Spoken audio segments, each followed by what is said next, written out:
तर आपण कालसुद्धा आनापानसती आणि मैत्री भावना या दोन्ही ध्यानसाधनेची माहिती पाहिली आपण आणि त्याचा सराव पण केलेला आहे. आपण काल बघितलं असेल की आनापानसती ही ध्यानसाधना करताना आपला मुख्य उद्देश जो असतो, आपल्या ध्यानाचा जो मुख्य विषय असतो हा श्वास असतो आणि त्या श्वासावरती आपलं संपूर्ण लक्ष आपण केंद्रित केल्यानंतर आपण आपल्या मनाला स्थिर करण्याचा प्रयत्न करतो.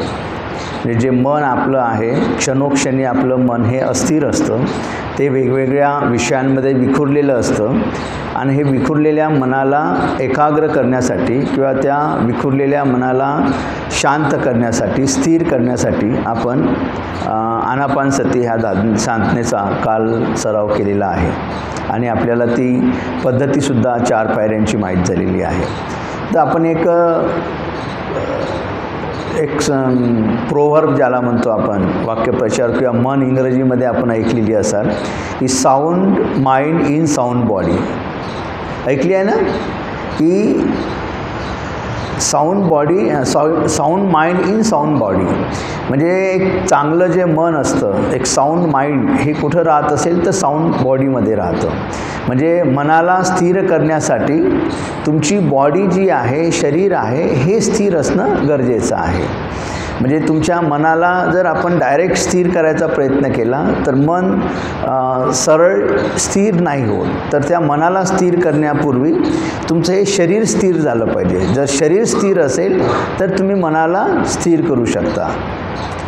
केवळ एका बिंदूवरती जर मनाला स्थिर करण्याचा प्रयत्न केला, केवळ म्हणजे शरीराची जागृती न ठेवता, जर केवळ एका मनाला जर आपण कोणा एका बिंदूवर, जसं आपण 4थ्या पायरीमध्ये येणारा आणि जाणारा श्वास ज्या ठिकाणी स्पर्श करतो त्या ठिकाणी आपण आपल्या पूर्ण मनाला स्थिर करण्याचा प्रयत्न करतो.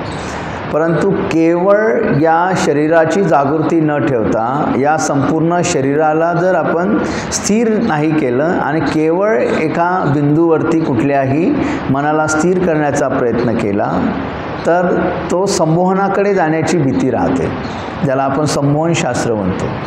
आणि म्हणून खऱ्या अर्थानं जर आपल्याला मनाला स्थिर करायचं असेल तर या शरीराला स्थिर करणं गरजेचं आहे. संपूर्ण शरीराच्या स्थिरतेसह मनाला स्थिर करणं ही खरी आनापानसती आहे. आणि ही आनापानसती बुद्धांनी जशा वेगवेगळ्या ध्यानसाधना सांगितलेल्या आहेत, ज्याला कायानुपश्यना म्हणतो किंवा कायानुसती म्हणतो आपण, की या काया म्हणजे शरीर. जसं आपण काया वाचा मनाची त्रिविध शुद्धी बुद्धांनी सांगितलेली आहे, तर काया म्हणजे शरीर आणि कायानुसती, सतीचा अर्थ काल बघितला आपण, आनापानसती. आना म्हणजे येणे आणि पाना म्हणजे जाणे. तर येणाऱ्या आणि जाणाऱ्या श्वासावरती सती म्हणजे लक्ष केंद्रित करणे, त्याला स्मृती म्हणतो आपण. म्हणजे येणाऱ्या आणि जाणाऱ्या श्वासाविषयीची स्मृती म्हणजे आनापानसती. तर आनापानसती हा कायानुसतीचा भाग आहे. म्हणजे शरीराच्या स्मृतीसह तुम्हाला आनापानसती करायची आहे. तर आनापानसती हा कायानुसती या ध्यानसाधनेचाच एक प्रकार आहे. आणि अशा प्रकारे जेव्हा आपण अगदी अंतिम चरणात पोहोचतो किंवा या मनाला जेव्हा पूर्णपणे स्थिर करतो आणि या ध्यानाचा जेव्हा आपण सखोलपणे सराव करत राहतो, तेव्हा त्याची उच्च जी पातळी आपण गाठल्या जातं आपल्याकडनं, त्याला विपश्यना असं म्हटलं आहे. वी म्हणजे अंदर स्पष्टपणे आणि पश्यना म्हणजे पाहणे. म्हणजे वीचा अर्थ काय होतो, आपल्या आतमध्ये, आणि पश्यनाचा अर्थ होते पाहणे. विपश्यना म्हणजे आपल्या आतमध्ये पाहणे. मग आपल्या शरीरामध्ये काय हालचाली सुरू आहेत, आपल्या शरीरामध्ये कुठल्या संवेदना आपल्याला जाणवतात, आपल्या शरीराच्या अगदी सूक्ष्म ज्याला मायक्रो आपण म्हणतो हालचाली, त्या मायक्रो हालचालींकडे सुद्धा लक्ष देणे म्हणजे विपश्यना आहे. विपश्यना नावाची कुठलीही अशी वेगळी ध्यानसाधना नाही. जसं आपल्याला कानावर ऐकलेलं असेल बरेचदा, आम्ही विपश्यना करतोय, आम्ही इगतपुरीला जातोय, आम्ही इकडे जातो, आम्ही तिकडे जातो, जातो. तर अशा प्रकारच्या विपश्यना नावाची कुठलीही ध्यानसाधना बुद्धाने शिकवलेली नाही. तर विपश्यना ही आहे त्या ध्यानसाधनेचा, म्हणजे जी काही ध्यानसाधना करत असाल, आनापानसती असेल, मैत्री भावना असेल किंवा इतर कोणत्याही ध्यानसाधना असेल, कायानुसती असेल, वेदनानुस्मृती असेल, चित्तानुस्मृती असेल, तर या सर्व ध्यानसाधनेचा अंतिम बिंदू जो असतो आपला, म्हणजे त्या ध्यानसाधनेचा अगदी अंतिम चरण, सर्वोच्च एकाग्रता, सर्वोच्च अवस्था म्हणजे विपश्यना आहे. म्हणजे तुम्ही प्रत्येक ध्यानसाधनेत विपश्यना ही एक अवस्था आहे आणि त्या अवस्थेला आपण स्वतःकडे संपूर्णता आपण पाहत असतो. अशी अवस्था मनाची म्हणजे विपश्यना आहे. विपश्यना ही कुठलीही ध्यानसाधना नाही. म्हणजे आपण जी काल आनापानसती आणि मैत्री भावना ध्यानसाधना शिकलो, त्या ध्यानाचा सर्वोच्च बिंदू जेव्हा आपण गाठू तर ती अवस्था म्हणजे विपश्यना आहे. आणि म्हणून आज आपण ज्या मनाला स्थिर करण्याचा प्रयत्न करणार आहोत, तर त्या मनाकडे पाहण्यापूर्वी आपण आपल्या शरीराला स्थिर करण्याचा प्रयत्न करू, ज्याला आपण कायानुपश्यना किंवा कायानुसती असं म्हणतो. तर आपल्या शरीराला स्थिर करू आणि नंतर मग आपण दुसऱ्या सत्रामध्ये, म्हणजे दुसऱ्या फेजमध्ये आपण आनापानसती या ध्यानसाधनेचा सराव करू. तर एक साधी गोष्ट आहे की आपल्यावरती जे संस्कार झालेले आहेत, त्या संस्कारामध्ये आपण त्या संस्कारानुसार आपलं मन काम करतं आहे. जसं आपल्याला माहिती आहे की एखादी, ज्याला काय म्हणू की सॉलिड ज्याला म्हणतो आपण, सॉलिड पदार्थ जे असते या विश्वामध्ये, कोणताही पदार्थ घ्या, त्या पदार्थाच्या 3 अवस्था आहेत. तुम्ही शिकलेला असाल 8वी 9वी 10वीत. कोणत्या पदार्थाच्या 3 अवस्था असते? सॉलिड, लिक्विड आणि गॅस. म्हणजे एकतर पदार्थ हा घन स्वरूपात असतो, जसं हे सगळ्या वस्तू आहे, आपण हे घन स्वरूपात आहे, किंवा एखादी पदार्थ हा द्रव स्वरूपात असतो, जसं पाणी असेल, तेल असेल, असे द्रव स्वरूपात असतं, लिक्विड फॉर्ममध्ये असतं, किंवा तिसरी गोष्ट कशात असते ते वायू रूपात असतं, म्हणजे गॅसेस फॉर्ममध्ये असतं. बरोबर आहे. ह्या पदार्थाच्या 3 अवस्था आहे. म्हणजे जगातला कुठलाही पदार्थ घ्या, तो एकतर सॉलिड असेल, लिक्विड असेल किंवा गॅस असेल. आज जेव्हा तुम्ही घरी चाळणी बघितली असेल चाय गाळण्याची, अगदी बारीक त्याला छिद्रे असतात, बिलकुल बारीक असते. आणि अगदी जर बारीक चाळणी घेतली तुम्ही तर त्याला याच्यापेक्षा बारीक छिद्रे असतात. त्या छिद्रांमधून सॉलिड जाऊ शकतं का? म्हणजे असं एकदम बारीक सॉलिड जाऊ शकेल, फारच बारीक, म्हणजे एकदमच टायनी पार्टिकल ज्याला म्हणतो. म्हणजे माती जर टाकली, सॉलिड मातीचा बुरका जर केला असा, ती पावडर टाकली तर ती सॉलिड जाऊ शकेल. किंवा साखरेचा जर तुम्ही हे केला आहे, त्याला काय म्हणूया की पावडर केला आहे, साखरेचा याला बारीक करून जर पावडर केला आणि तो जर त्या चाळणीत टाकला तर तो त्यामधून जाऊ शकते, म्हणजे एकदम टायनी पार्टिकल. अदरवाईज त्या चाळणीमधून सॉलिड्स पास होऊ शकत नाही.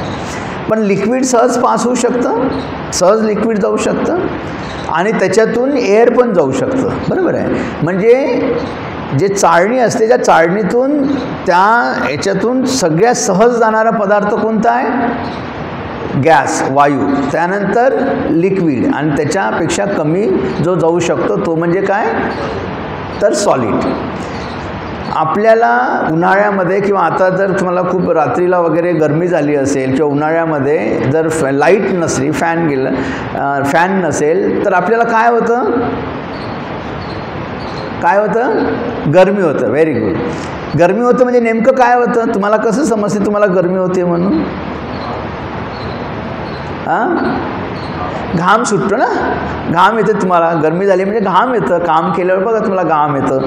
आता हा घाम येतो म्हणजे काय? पाणी बाहेर येतं तुमच्या शरीरामधलं. बरोबर? Am I right? मला सांगा, तुम्ही शाळकरी विद्यार्थी आहात, तुम्ही शिकता आहात, तर जे पाणी येते ते पाणी कुठून येते? आपल्या शरीरातून येते पूर्ण. पाणी हे काय आहे? लिक्विड फॉर्म आहे. बरोबर आहे. पाणी हा कसा आहे? लिक्विडमध्ये आहे आणि ते पाणी शरीराच्या बाहेरून आपल्या येतं. तर कुठून येतं ते शरीराच्या बाहेरून पाणी? या आपल्या शरीराच्या चमडीमधून येतं, पूर्ण या त्वचेमधून येतं. म्हणजे आपली त्वचा ही पूर्ण कशी आहे? पोरस आहे. म्हणजे अगदी टायनी पार्टिकल, म्हणजे त्याला टायनी होल्स ज्याला म्हणतो, अतिशय बारीक असे होल्स आपल्या बॉडीला आहे. हे मान्य आहे का तुम्हाला? तेव्हाच ते पाणी तुमच्या शरीरातून बाहेर येतं. म्हणजे ही जी आपली संपूर्ण संपूर्ण बॉडी आहे, ह्या संपूर्ण बॉडीला बारीक बारीक होल्स आहेत, अतिशय टायनी होल्स आहेत आणि त्या टायनी होल्समधून ते संपूर्ण पाणी जे लिक्विड आहे ते बाहेर येतं. आता मला एक सांगा की ज्या होल्समधून लिक्विड बाहेर येऊ शकतं त्या होल्समधून लिक्विड आत पण जाऊ शकतं. जिथून बाहेर येईल तेव्हा लिक्विड आतमध्ये पण जाऊ शकतं की नाही जाऊ शकत? जिथून येऊ शकतं तिथून बाहेरही जाऊ शकतं. तर आपल्याला एक संस्कार झालेला आहे की जो श्वास आहे, आपण जो श्वासोश्वास घेतो आहे हा केवळ नाकातूनच घेतला जातो. आपल्या बॉडीत जी ऑक्सिजन जातो हा कुठून जातो? नाकातूनच जातो ना. नाकातून जातो किंवा नाक दाबलं तर आपण काय उघडतो? तोंड उघडतो, म्हणजे तोंडातून जातं. बरोबर आहे. म्हणजे आपल्या बॉडीला जो ऑक्सिजन लागतो तो ऑक्सिजन नेमका कुठून जातो? आपल्या नाकातून किंवा तोंडावाटे जातो, अशी आपली धारणा आहे. कारण आपल्याला अगदी लहानपणापासून असंच शिकवल्या गेलेलं आहे आणि हा आपल्यावरती झालेला काय आहे? संस्कार आहे. एखादी गोष्ट वारंवार तुम्हाला सांगितली की तुमच्या मनाचा तसा ग्रह होऊन जातो आणि त्याला संस्कार म्हणतो आपण. तर ही जी ऑक्सिजन आहे, जो ऑक्सिजन म्हणजे हवेच्या स्वरूपात जो ऑक्सिजन जातो तो ऑक्सिजन केवळ नाकाद्वारे आणि तोंडाद्वारेच जातो असं नाही, तर संपूर्ण शरीराच्या माध्यमातून सुद्धा ऑक्सिजन तुमच्या शरीरात जाऊ शकतो अशी तुम्हाला इमॅजिनेशन करायची आहे.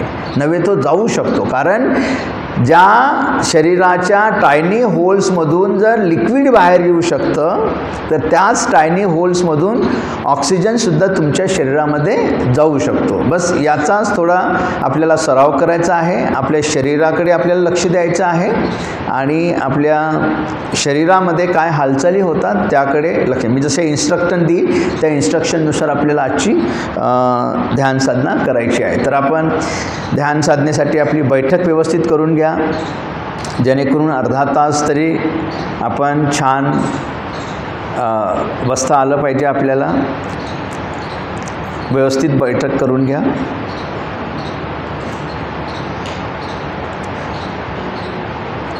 शरीराच्या कुठल्याही भागावरती ताणतणाव नाही याची खात्री करून घ्या. पाठीचा कणा ताठ असेल.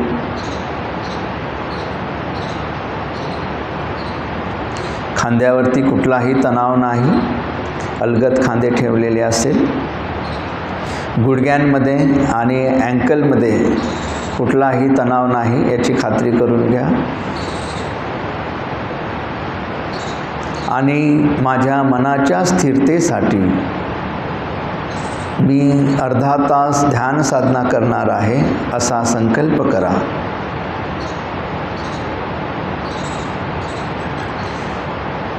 माझ्या मनाला स्थिर करण्यासाठी माझ्या शरीराला स्थिर करणे गरजेचं आहे आणि त्यासाठी मी कायानुपश्यना अर्थात कायानुसती या ध्यान साधनेचा सराव करणार आहे असा संकल्प करा.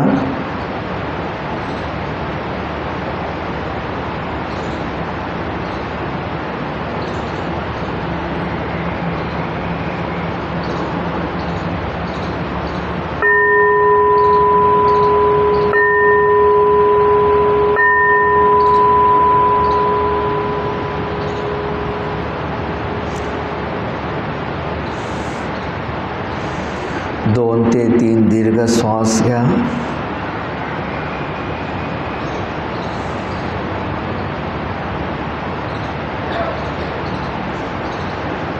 श्वासाच्या गतीकडे आपलं संपूर्ण लक्ष येऊ द्या. श्वास स्थिर झालेला आहे याकडे लक्ष द्या.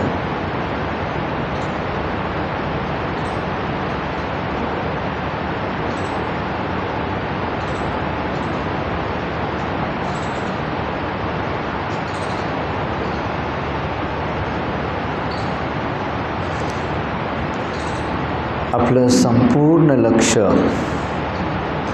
डोक्याच्या अग्रभागाकडे आणा.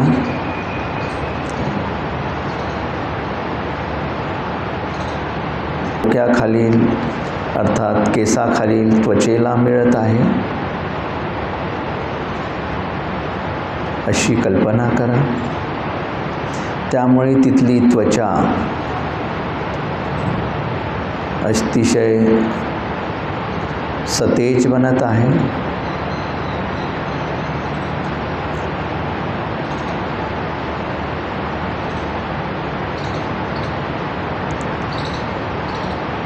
त्या त्वचेखालील स्नायू आहेत, त्या संपूर्ण स्नायूंकडे माझ्या शरीरातला संपूर्ण ऑक्सिजन जात आहे अशी कल्पना करा. माझ्या श्वासोश्वासाद्वारे माझ्या शरीरामधून जो प्रचंड ऑक्सिजन जात आहे तो ऑक्सिजन डोक्याकडील स्नायूंना मिळत आहे.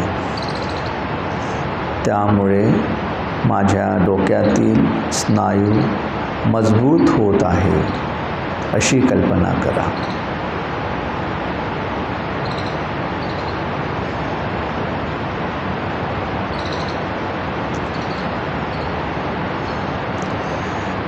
स्नायूंच्या खाली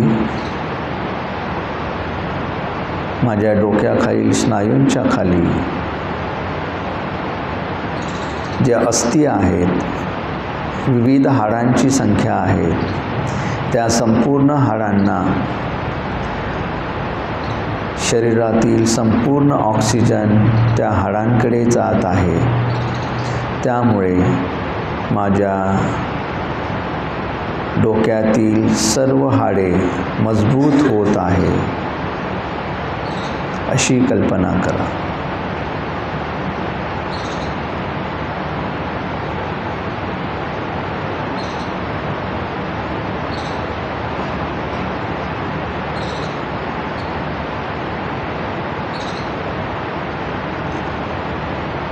आता संपूर्ण लक्ष आपल्या चेहऱ्याकडे आणायचं आहे. चेहऱ्याची त्वचा, त्या त्वचेखालील स्नायू आणि त्या स्नायूंच्या खालील हाडे याकडे आपलं संपूर्ण लक्ष आणायचं आहे. माझ्या शरीरात जो ऑक्सिजन जात आहे तो नाकाद्वारे आणि माझ्या संपूर्ण त्वचेद्वारे, शरीराच्या संपूर्ण त्वचेद्वारे जो प्रचंड ऑक्सिजन माझ्या शरीरात जात आहे तो ऑक्सिजन चेहऱ्यावरील त्वचेकडे, त्या त्वचेखालील स्नायूंकडे आणि त्या स्नायूंच्या खालील हाडांकडे जात आहे अशी कल्पना करा. त्यामुळे चेहऱ्यावरची त्वचा अतिशय टवटवीत होत आहे. चेहऱ्याचे स्नायू मजबूत होत आहे. चेहऱ्यावरील स्नायूंच्या खालील हाडेसुद्धा मजबूत होत आहे अशी कल्पना करा.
आपले संपूर्ण लक्ष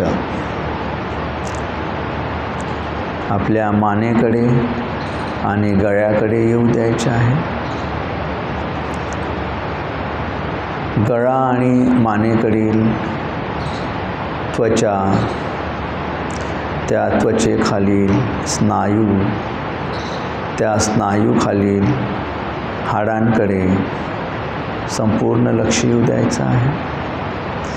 माझ्या शरीरात जो प्रचंड ऑक्सिजन जात आहे तो संपूर्ण ऑक्सिजन माझ्या गळ्याकडील आणि मानेकडील त्वचेकडे, त्वचेखालील स्नायूंकडे आणि स्नायूंच्या खालील हाडांकडे जात आहे. त्यामुळे माझ्या गळ्याची, मानेची त्वचा टवटवीत होत आहे. स्नायू मजबूत होत आहे. गळ्याची आणि मानेतील हाडांकडे जात असलेल्या ऑक्सिजनमुळे तेथील हाडे मजबूत होत आहे अशी कल्पना करा.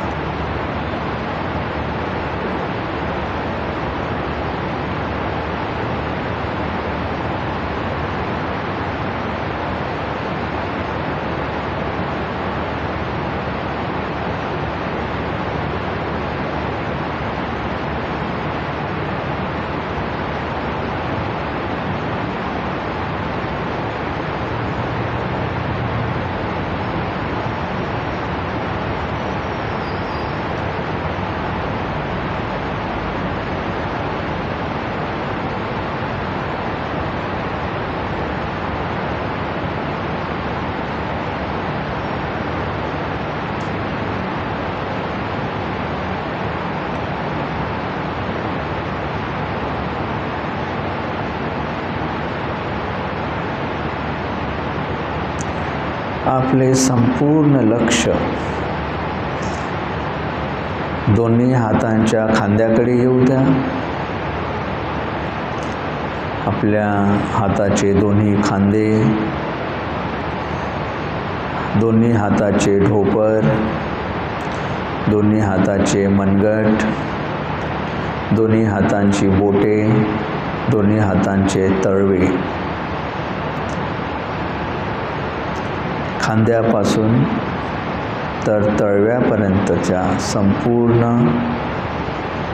त्वचेकडे, त्या त्वचेखालील स्नायूंकडे आणि त्या स्नायूंखालील हाडांकडे संपूर्ण शरीरातील ऑक्सिजन जात आहे अशी कल्पना करा. प्रचंड ऑक्सिजन माझ्या हातातील खांद्यांकडे, स्नायूंकडे आणि हाडांकडे जात असल्यामुळे माझ्या हाताची त्वचा, हातातील स्नायू आणि हातातील संपूर्ण हाडे मजबूत होत आहे अशी कल्पना करा.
आपले संपूर्ण लक्ष आपल्या छातीकडे येऊ द्यायचं आहे. माझ्या शरीरात जाणारा संपूर्ण ऑक्सिजन तो नाकाद्वारे असेल किंवा माझ्या संपूर्ण शरीराच्या त्वचेद्वारे माझ्या शरीरात जाणारा संपूर्ण ऑक्सिजन, प्रचंड ऑक्सिजन हा छातीकडील त्वचेकडे जात आहे, त्या त्वचेखालील स्नायूंकडे जात आहे, स्नायूंखालील हाडांकडे जात आहे। त्यामुळे माझ्या छातीतील त्वचा, स्नायू आणि संपूर्ण हाडे मजबूत होत आहे अशी कल्पना करा।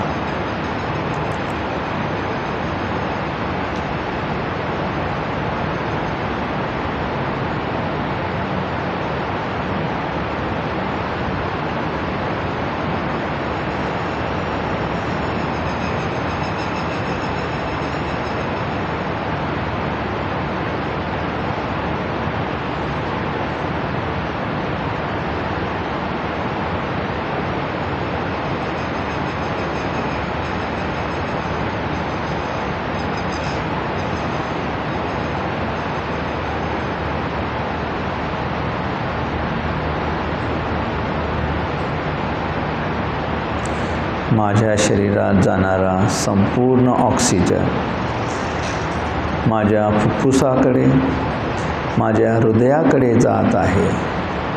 त्यामुळे फुफ्फुसातील स्नायू, हृदयातील स्नायू, फुफ्फुसातील हाडे आणि हृदयातील हाडांकडे जात असलेल्या ऑक्सिजनमुळे माझं हृदय आणि माझं फुफ्फुस अतिशय मजबूत होत आहे, ते स्थिर होत आहे अशी कल्पना करा।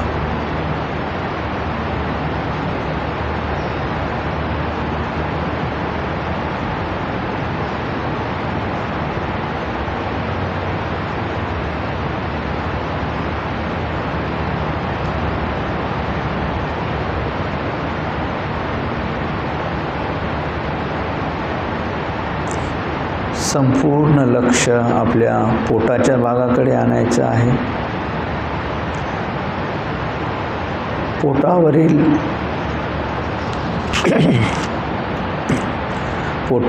त्वचा, पोटाच्या त्वचेखालील स्नायू आणि पोटाच्या स्नायूखालील हाडांकडे प्रचंड ऑक्सिजन जात आहे। त्यामुळे पोटावरील त्वचा, स्नायू आणि स्नायूंखालील हाडे मजबूत होत आहे अशी कल्पना करा।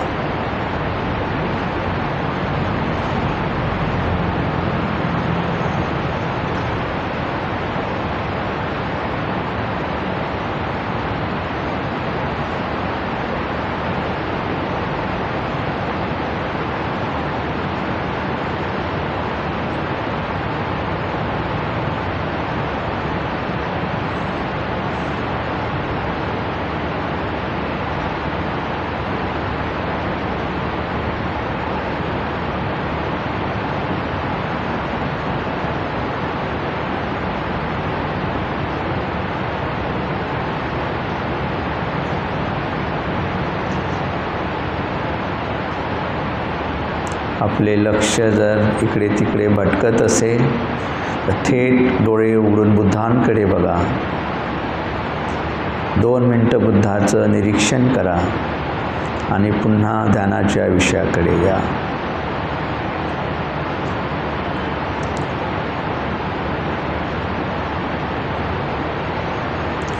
आपलं संपूर्ण लक्ष आपल्या किडनीकडे, आपल्या लिव्हरकडे, छोटी आतडी, मोठे आतडी यांच्याकडे आणायचं आहे। माझ्या शरीरात जाणारा संपूर्ण ऑक्सिजन तो माझ्या लिव्हरकडे जात आहे, माझ्या किडनीकडे जात आहे, माझ्या छोट्या आतड्यांकडे जात आहे, माझ्या मोठ्या आतड्यांकडे जात आहे, large intestine, small intestine, kidney आणि लिव्हरकडे जात आहे। त्यामुळे हे 4ही अवयव अतिशय मजबूत होत आहे अशी कल्पना करा।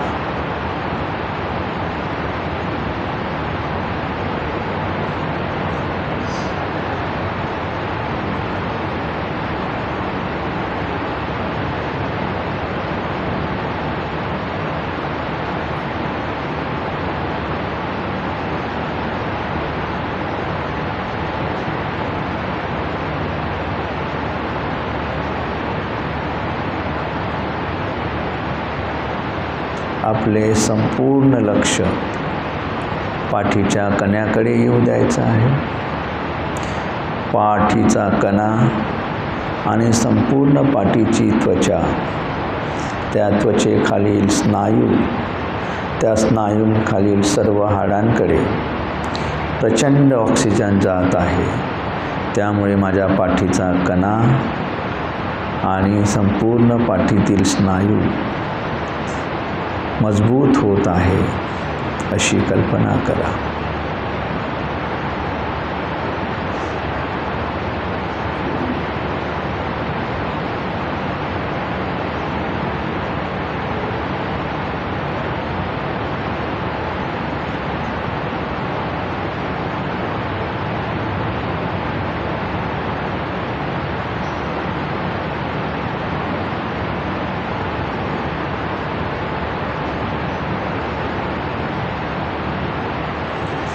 आपले संपूर्ण लक्ष आपल्या कमरेकडे येऊ द्यायचे आहे. कमरेतील त्वचा, कमरेतील स्नायू आणि कमरेतील सर्व हाडे याच्याकडे संपूर्ण ऑक्सिजन प्रवाहित होत आहे. त्यामुळे कमरेतील त्वचा, स्नायू आणि हाडांना मजबूती येत आहे अशी कल्पना करा.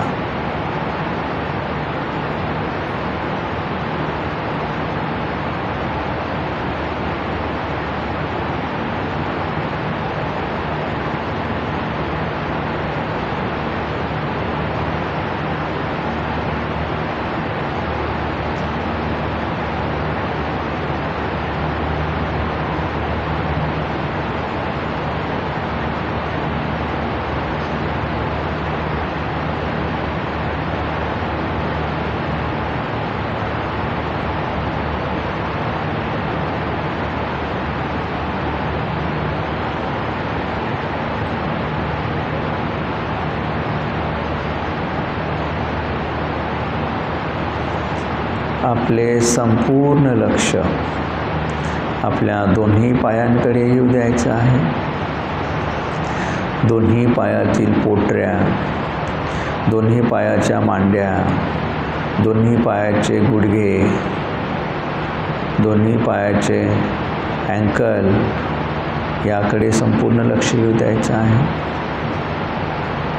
दोन्ही पायाचे तळवे, दोन्ही पायांची बोटे, संपूर्ण दोन्ही पायांकडे आपलं संपूर्ण लक्ष केंद्रित करायचं आहे.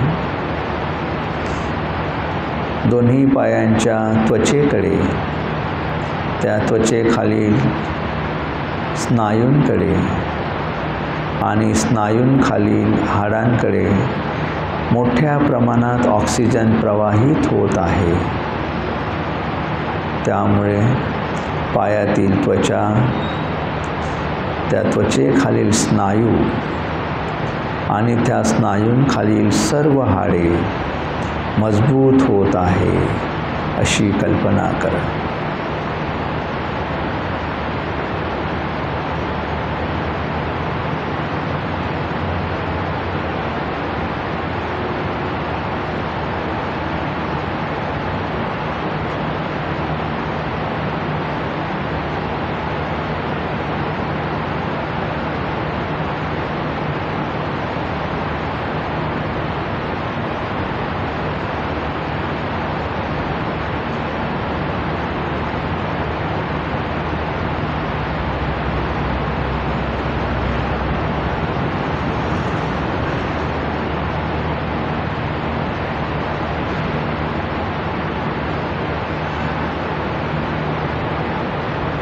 अशा प्रकारे डोक्याच्या अग्रभागापासून अर्थात केसाच्या खालील त्वचेपासून तर पायांच्या बोटापर्यंतच्या त्वचेपर्यंत, तिथल्या स्नायूंपर्यंत, तिथल्या हाडांपर्यंत आपण संपूर्ण शरीराला स्थिर केलेले आहे. संपूर्ण शरीराची जागृती ठेवत, संपूर्ण शरीराविषयी स्मृतिमान राहून शरीराची आपण काळजी घेत आहोत, त्यामुळे शरीर अतिशय स्थिर झालेलं आहे असा अनुभव घ्या.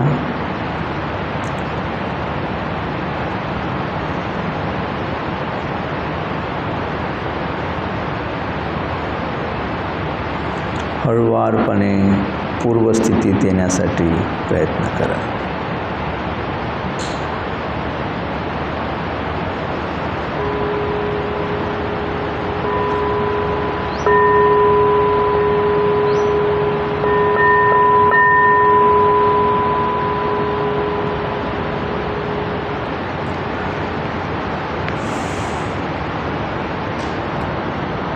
होऊ शकतं, पण तो ओम शब्दाचा अर्थ जर आपण लक्षात घेतला तर जसे आपण भाषेमध्ये स्वर शिकतो, इंग्रजी भाषा असेल तर आपल्याला अगदी लहानपणापासून आपल्या शिक्षकांनी शिकवलं असेल की AEIOU हे जे 5 स्वर आहेत हे मूळ स्वर आहेत इंग्रजी भाषेचे. मराठी भाषेचे सुद्धा आपण स्वर शिकलो आहे. ते किती आहेत?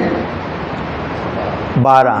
अ आ इ ई उ ऊ ए ऐ ओ औ अम आ. तर हे मराठी भाषेचे 12 स्वर आहेत, मूळ स्वर आहेत. तर या भाषाशास्त्रांमध्ये जर अभ्यास केला तुम्ही, त्याच्याकडे पाहिलं तर ओम हा जेवढे काही या ध्वनी आहेत, जेवढे ध्वनी आहेत, जसं संगीताचे स्वर आहेत कोणते? सा रे ग म पा, पुढे काय? पद नि सा. तर हे संगीतातले स्वर आहेत. तसेच हे जे आपण बोलतो, आपले जे काही या पृथ्वी तलावर जेवढे ध्वनी आहेत त्या ध्वनीचा मूळ ध्वनी हा ओम आहे. सर्व ध्वनीचा मूळ ध्वनी हा ओम आहे.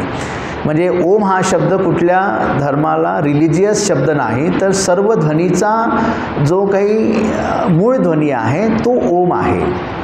सर्व ध्वनीचा निनाद हा ओम आहे. म्हणजे सर्व ध्वनी, जेवढे काही ध्वनी असेल या पृथ्वी तलावर त्याचा निनाद हा ओम आहे. आणि बुद्धिस्ट तत्त्वज्ञानानुसार जर बघितलं तर बुद्धाने काया वाचा मनाची शुद्धी सांगितलेली आहे. आपल्याला 23 शुद्धी सांगितली आहे. शरीराची शुद्धी, आपल्या वाणीची शुद्धी आणि आपल्या मनाची शुद्धी. तर या 23 शुद्धीत झाल्यानंतर त्या जो ध्वनी बाहेर येईल, 23 शुद्धीचा पवित्र ध्वनी म्हणजे ओम असं म्हटलं गेलेलं आहे. म्हणजे काया वाचा मनाची शुद्धी झाल्यानंतर जो ध्वनी बाहेर पडेल, म्हणजे बुद्धाची जशी 23 शुद्धी झाली, बुद्धाने जसं काया वाचा मनाने शुद्ध झाले, त्यानंतर बुद्धाच्या वाणीतून जो ध्वनी निघाला तो पवित्र ध्वनी होता, त्याला ओम म्हटल्या गेलेला आहे. तर पवित्र ध्वनी ज्याला म्हणतो, पण तो पवित्र कोण्या अर्थाने? काया वाचा मनाची शुद्धी झालेला ध्वनी, त्याला आपण ओम म्हटलेला आहे. आणि मग अमी देवा, अमी देवा म्हणजे अमिताभ बुद्धा, किंवा आपण त्याला दुसऱ्या अर्थाने पण पाहू शकतो. अमी म्हणजे अमर ज्याला म्हणतो, जो अजिबात नाश पावत नाही. आणि नाश न पावणारी गोष्ट कोणती आहे? निर्वाण. निर्वाण म्हणजे निर्दोष जीवन. किंवा दुसऱ्या अर्थाने आपण अमी ज्याला काय म्हणतात की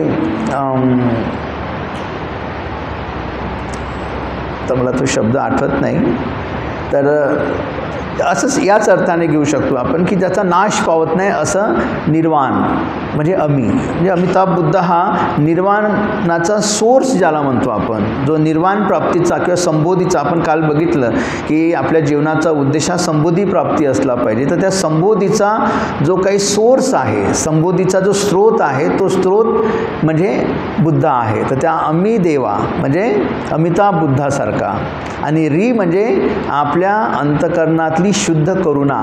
म्हणजे अमिताभ बुद्धाकडे किंवा बुद्धाकडे जी काही अंतकरणाची शुद्ध करुणा आहे, त्या करुणेचं आणि त्या अमिताभ बुद्धाचं स्मरण केल्यामुळं माझ्यातील जे काही काया वाचा मनाची ती शुद्धी हो अशा प्रकारचा तो भाव आपल्यामध्ये त्या मंत्रातून प्रकट केला जातो. तर तो मंत्राचा आपण काही मिनटं 5 मिनटं आपण पठन करूया. तर त्या मंत्र म्हणताना आपल्याला या भावनेतून तो मंत्र म्हणायचा आहे की जो काही मी शब्द म्हणत आहे ते शब्द कसे आहे, मूळ ध्वनी आहेत. आपल्या काया वाचा मनाची ती शुद्धीचा ध्वनी आहे आणि तो अमिताभ बुद्धाच्या त्या संबोधीच्या किंवा निर्वाण प्राप्तीच्या शुद्धीचा आणि करुणेचा तो ध्वनी आहे. या अर्थाने तुम्हाला तिथे शक्ती लावायची आहे. तर रेडी राहा, हात जोडून घ्या आणि अतिशय मनोभावे आपल्याला हा मंत्राचं पठण करायचं आहे. आधी मी म्हणेल एकदा 3 स्ट्रोकमध्ये असेल, 3ही वेळा ऐकून घ्या आणि मग माझ्या समवेत तुम्ही हळूवारपणे पुढे सुरू करा.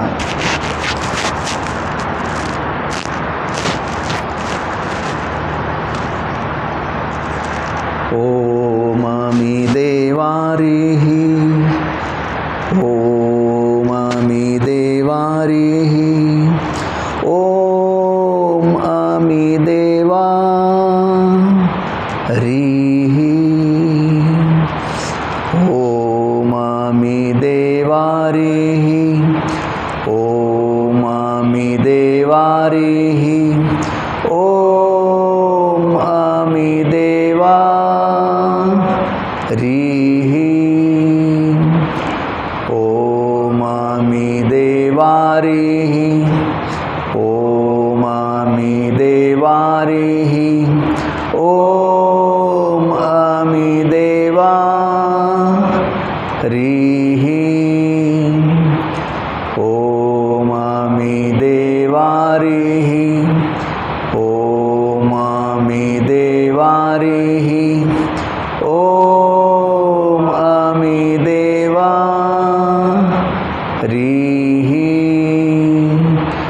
ओम अमी देवारीहि, ओम अमी देवारीहि, ओम अमी देवा रीहि, ओम अमी देवारीहि, ओम अमी देवारीहि, ओम अमी देवा रीहि, ओम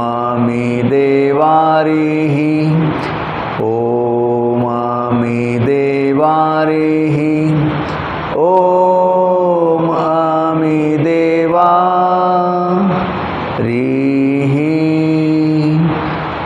ओम अमी देवारीहि, ओम अमी देवारीहि, ओम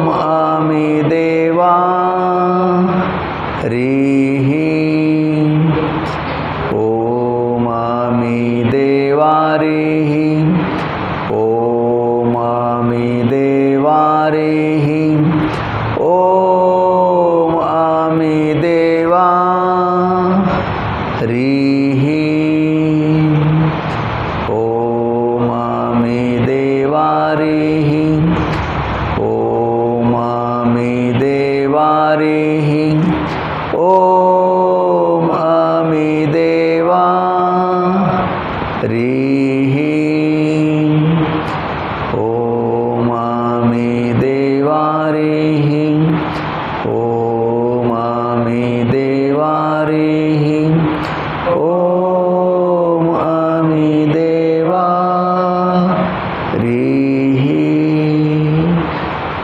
ओम अमी देवारीहि, ओम अमी देवारीहि, ओम अमी देवा रीहि, ओम अमी देवारीहि, ओम अमी देवारीहि, ओम अमी देवा रीहि.